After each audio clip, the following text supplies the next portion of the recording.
Hello दोस्तों, मैं Sarla Yadav SY Hindi platform channel पर एक बार फिर से आप सभी का हार्दिक अभिनंदन करती हूं। और आज के इस वीडियो लेक्चर में हम पढ़ेंगे चैप्टर नंबर 4। और चैप्टर नंबर 4 का नाम है कैदी और कोकिला।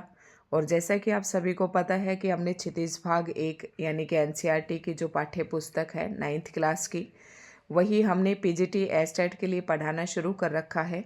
और उसमें गद्य और पद्य खंड में 2 प्रकार के चैप्टर हैं। तो गद्य खंड के अंदर 8 अध्याय थे, हमने बिल्कुल कंप्लीट कर लिए, इनके MCQs भी की। उसके बाद हमने पद्य खंड शुरू कर रखा है और पद्य खंड के अंतर्गत आज हमारा अध्याय नंबर 4 रहने वाला है। सबसे पहले हमने कबीरदास के पद पढ़े, उसके बाद ललदेद के वाक पढ़े और तीसरे नंबर पर हमने रसखान के सवैये पढ़े। और आज चैप्टर नंबर 4 है कैदी और कोकिला। ये कविता है और बहुत ही इम्पोर्टेंट कविता है, काफ़ी अपना आप में महत्वपूर्ण है। और इस कविता के जो कवि हैं ये माखनलाल चतुर्वेदी हैं। तो माखनलाल चतुर्वेदी जी के से संबंधित जो है परीक्षाओं में काफ़ी प्रश्न पूछे जाते हैं। तो मैंने सोचा कि इसका जीवन परिचय भी इस तरीके से पढ़ाना बहुत ही ज़रूरी है।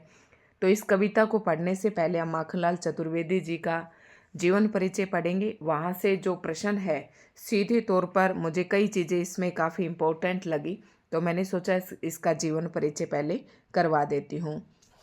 तो आप अपना पेन कॉपी लेकर बैठ जाएं। अभी आपका स्टेट का जो पेपर है 8 और 9 फरवरी को नहीं हो रहा है, तो आप अपने तैयारी को कंटिन्यू रखें। ये ना हो कि आप बीच में बिल्कुल ही अपनी तैयारी को छोड़ दें। जिस तरीके से मैंने बहुत ही धीरे धीरे तैयारी स्टार्ट की थी और उसी तरीके से हमें समय भी मिलता जा रहा है कि हम धीरे धीरे अपनी तैयारी को अंततः संपूर्ण भी कर लेंगे। तो आप हमारे साथ जुड़े रहें, कोई भी टॉपिक आपका ऐसा नहीं रहेगा कि छूट जाएगा। तो आप लगातार अपनी तैयारी करते रहें और पीछे जो भी आपने नोट्स बनाए हैं उन सभी का आप रिवीजन करते रहें। जो आपने याद कर लिया है बार बार उसको रिवीजन करें, उस टॉपिक को बुक से ज़रूर पढ़ें। ये काम आप जब तक करते रहें जब तक आपकी न्यू डेट आपके पास नहीं आ जाती है।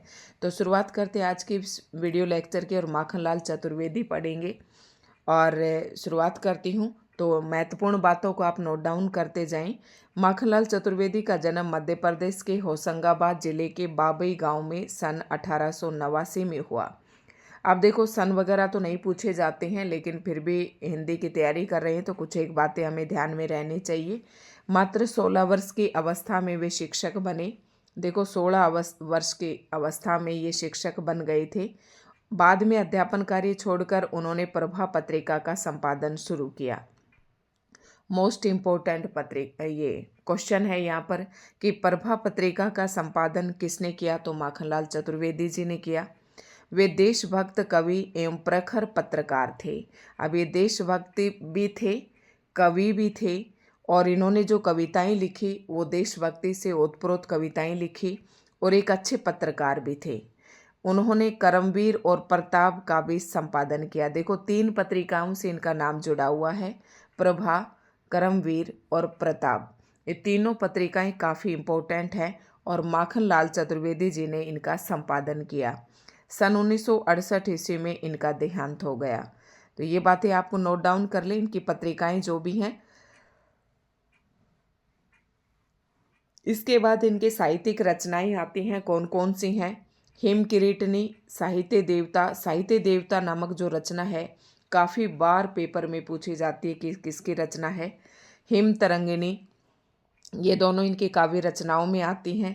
वेणुलो गुंजे धार, ये भी इनकी काव्य रचना है और काफ़ी इम्पोर्टेंट है। तो याद रखें, हेम किरीटनी, हेम तरंगिणी, साहित्य देवता, वेणुलो गुंजे धार, ये इनकी रचनाएं हैं, प्रमुख कृतियां हैं। उन्हें पद्म भूषण एवं साहित्य अकादमी पुरस्कार से सम्मानित किया गया। माखनलाल चतुर्वेदी की रचनाएं राष्ट्रीय भावना से युक्त है। अब इनकी रचनाओं में राष्ट्रीयता का स्वर तो दिखाई देगा ही देगा, क्योंकि माखनलाल चतुर्वेदी जो थे वो एक कवि भी थे, एक देशभक्त भी थे। और देश जब हमारा 15 अगस्त 1947 में आज़ाद हुआ तो इससे पहले कई सारे स्वतंत्रता आंदोलन चले और उन स्वतंत्रता आंदोलन में, स्वाधीनता आंदोलन में माखनलाल चतुर्वेदी जी ने बढ़ चढ़कर भाग लिया और जिसके चलते इनको कई बार जेल में जाना पड़ा। और जेल में जब ये थे उसी समय इन्होंने ये कविता लिखी थी, कैदी और कोकिला। रात्रि के समय होता है और रात जब कवि जेल के अंदर बंद हैं, बिल्कुल अकेले हैं, उदास हैं, और ऐसे समय में जब कोयल कूकती है तो कवि की जो वेदना है, पीड़ा है, वो बहुत ज़्यादा तीव्र हो जाती है। तो ये कैदी और कोकिला नामक कविता रचना इसी चीज़ को लेकर है, तो इसे हम पढ़ेंगे। और अगला एक और महत्वपूर्ण प्रश्न आने वाला है जो हमेशा अक्सर पेपर में पूछा जाता है। उनमें स्वतंत्रता की चेतना के साथ देश के लिए त्याग और बलिदान की भावना मिलती है, इसलिए उन्हें एक भारतीय आत्मा कहा जाता है। ये प्रश्न पूछा जाता है टीजीटी एग्जाम में, सीधे तौर पर पूछा जाता है कि एक भारतीय आत्मा नाम से किस कवि को जाना जाता है। इस उपनाम से उन्होंने कविताएं भी लिखी। वे एक कवि कार्यकर्ता थे और स्वाधीनता आंदोलन के दौरान कई बार जेल गए। उन्होंने भक्ति, प्रेम और प्रकृति संबंधी कविताएं भी लिखी। तो ये सारी बातें मैंने अभी बता दी हैं। आपको प्रश्न कौन सा याद रखना है कि एक भारतीय उपनाम से किसको जाना जाता है, तो माखनलाल चतुर्वेदी को। इनकी जो रचनाएं हैं ये यहाँ पर दी गई हैं, इन्हें नोट डाउन कर लें। प्रभा, करमवीर और प्रताप नामक पत्रिकाओं का इन्होंने क्या किया, संपादन किया। चतुर्वेदी जी कविता में शिल्प की तुलना में भाव को अधिक महत्व देते हैं। उन्होंने परंपरागत छंदबद्धता रचना के अनुकूल शब्दों का भी प्रयोग किया है। तो ये कुछ इनके बारे में था। इसके बाद अब इस कविता के बारे में बताएंगे कि कैदी और कोकिला जो कविता है ये हमें क्या बताती है, इसके अंदर क्या है, क्या कुछ कवि ने लिखा है। तो बिरतानी उपनिवेशवाद के शोषण। बिरतानी उपनिवेशवाद का मतलब है यहाँ पर कि ब्रिटिश जो उपनिवेश, हम ब्रिटिश के उपनिवेश थे, उनके गुलाम थे हम। ब्रिटिश का साम्राज्य था, ब्रिटिश का बोलबाला था, उन्हीं का अधिकार था यहाँ पर। तो ब्रिटिश के शोषण तंत्र की बारीक विश्लेषण करती कैदी और कोकिला कविता बहुत लोकप्रिय रही। यानी कि कैदी और कोकिला कविता काफ़ी लोकप्रिय रही, इनकी काफ़ी प्रसिद्ध कविता है। और ये उस समय लिखी गई थी, ये सारी बातें मैं आपको बता चुकी हूँ, जब हम गुलाम थे अंग्रेज़ों के। और अंग्रेज जो है अपने मनमाने अत्याचार करते थे, और जो भी देश को आज़ाद कराने के लिए आवाज़ उठाता था या स्वाधीनता आंदोलनों में भाग लेते थे तो उन्हें पकड़कर जेल में बंद कर देते थे, और जेल में इनको बहुत सी यातनाएं, पीड़ाएं दी जाती थी।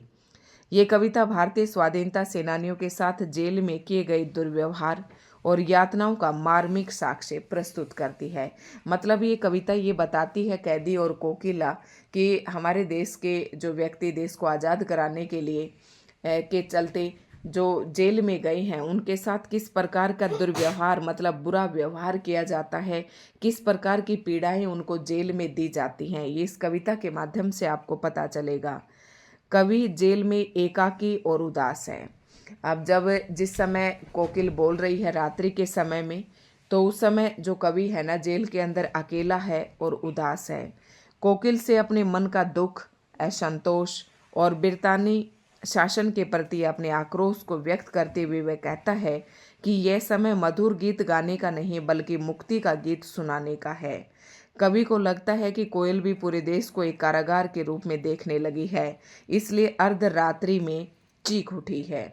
यहाँ पर कवियत्री कहती है कि कवि कहता है कि कोयल को भी ऐसा लगता है कि मेरा पूरा देश ही कारागार का मतलब जेल बन गया है, कि पूरे देश के लोगों को देखकर ऐसा लग रहा है कि जैसे पूरे देश के लोग ही जेल में बंद हो गए हैं। मतलब जेल किसको कहा है, अंग्रेजों का जो शासन है वो काफ़ी अत्याचार करते हैं, जिससे हमारे भारतीय लोग जो हैं काफ़ी परेशान हैं। तो इसका वर्णन इस कविता के माध्यम से कवि ने करने का कोशिश किया है। और कोकिल से अपने मन का दुख, यानी कि कवि के मन में जो असंतोष की स्थिति है, जो दुख है और शासन के प्रति जो आक्रोश है, उसको व्यक्त किया गया है।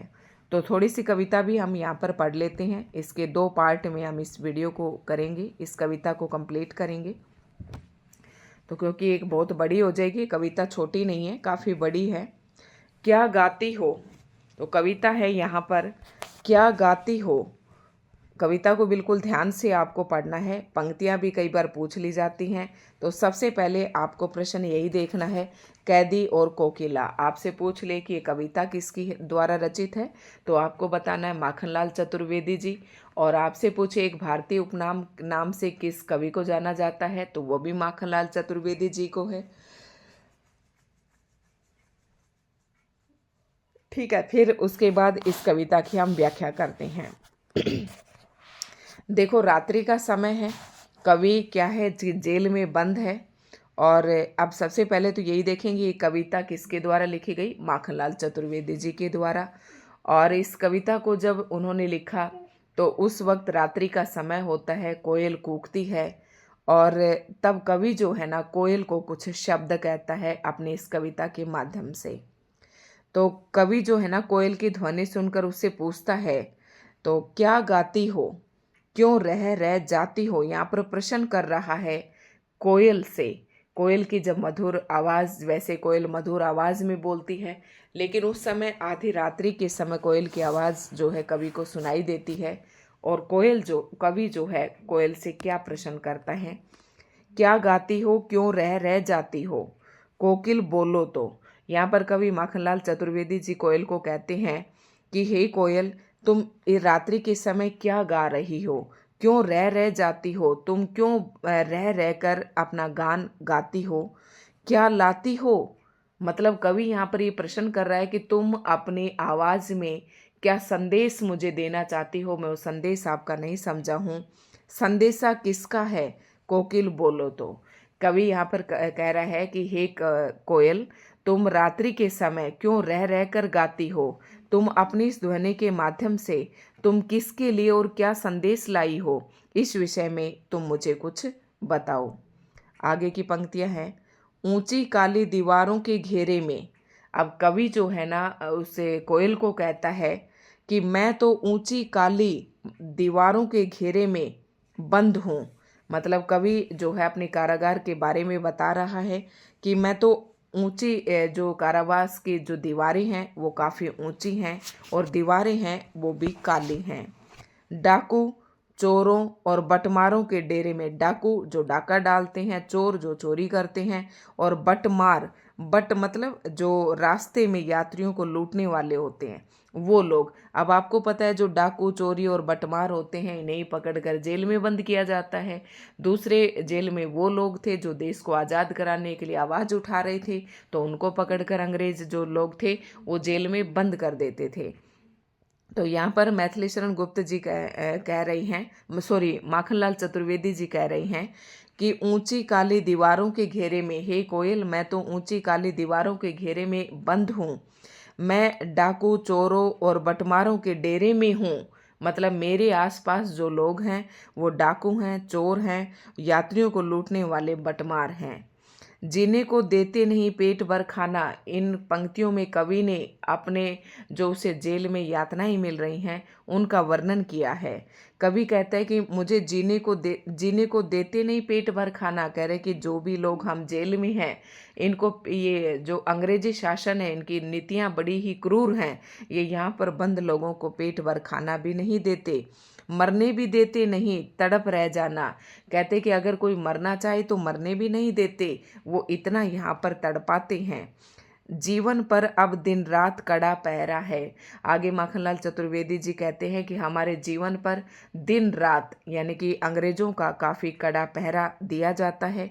शासन है या तम का प्रभाव गहरा है। अब यहाँ पर कवि ने फिर से प्रश्न किया है कि मुझे ये समझ नहीं आता। यहाँ पर तम का मतलब है अंधकार। कवि कह रहा है कि ये शासन है या फिर एक गहरा अंधेरा है। कि अंग्रेजों का जो शासन है उसे कवि ने एक गहरा अंधेरा कहा है। ठीक है, हिमकर निराश कर चला रात भी काली। हिमकर का मतलब चंद्रमा। चंद्रमा भी निराश होकर चला गया है और रात्रि भी काली है। इस समय कालिमा मई काली माँ मई यहाँ पर किसके लिए प्रयोग किया गया है? कोयल के लिए। काली माँ मई जगी क्यों आली? आली का मतलब सखी है, कि हे सखी, हे कोयल, तुम अभी तक भी इस काली रात्रि में तुम अभी तक भी क्यों जगी हुई हो। तो ये पंक्तियाँ जो है, ये सारी पंक्तियाँ कवि जो है उससे कहता है कोयल से। अब देखो यहाँ पर ना एक प्रश्न आपसे पूछा जा सकता है, हिमकर निराश कर चला रात भी काली। ये मतलब जैसे आदमी निराश होकर चला जाता है ना, तो ऐसे ही चंद्रमा भी निराश होकर चला गया। तो इन पंक्तियों में यहाँ पर चांद का मानवीकरण किया गया है। मतलब मानवीकरण अलंकार वह अलंकार होता है जहाँ पर जब प्रकृति की क्रियाओं पर जब मानवीय आरोप लगाए जाते हैं, मानवीय क्रियाओं जैसा बताया जाता है, तो वो मानवीकरण अलंकार होता है। जैसे अब चंद्रमा निराश होकर चला गया, ठीक है, इस तरीके से बताया गया जैसे मनुष्य चला जाता है। तो यहाँ पर मानवीय अलंकार है, मानवीकरण। रह में यहाँ पर एक अक्षर आया था, तो इसे भी आपको ध्यान से देखना है। रह कर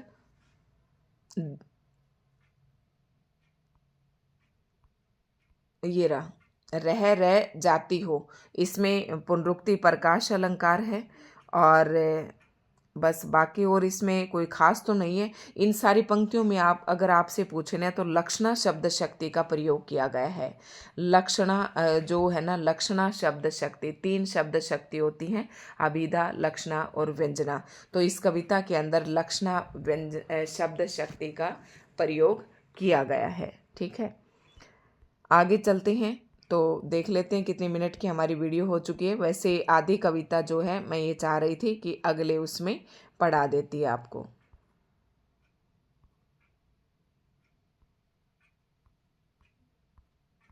तो आज की इस वीडियो में दोस्तों इतना ही है, इसका एक पार्ट और मैं डाल दूंगी। और दोस्तों वीडियो आपको अच्छी लगी हो तो लाइक एंड शेयर ज़रूर करें।